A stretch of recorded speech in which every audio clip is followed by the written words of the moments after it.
For years, VW tried to compete with other manufacturers' three-row SUVs with its own two-row Touareg, which just didn't sell in the numbers that VW needed it to.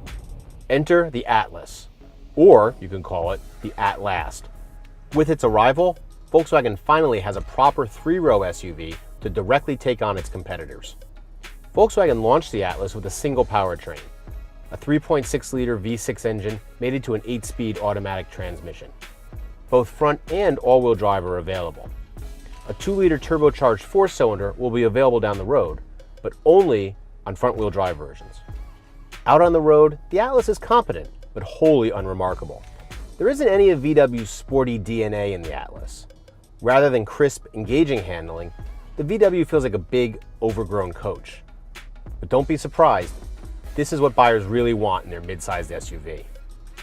The ride is firm and comfortable, but on rough surfaces, passengers get bounced around a bit. You feel a bit like a bobblehead, with your head rocking from side to side. Impressively, road, wind, and tire noise are kept to a minimum, and the cabin is luxury car quiet. Another bright spot is that V6 engine and transmission combination. They work well together, delivering plenty of creamy power to all four wheels. The transmission is a particular standout, given how many manufacturers have had problems with their own 8 and 9-speed gearboxes. This one shifts smoothly and smartly every time. Move inside, and the interior should be familiar to anyone who has driven the latest Passat or Jetta sedans. Yet here in the Atlas, the effort is better executed. Materials are nicer, with plenty of soft-touch surfaces where your hands and elbows will land. There's a ton of space in the footwell, with abundant knee and legroom. You'd have to be NBA size to find the Atlas too small.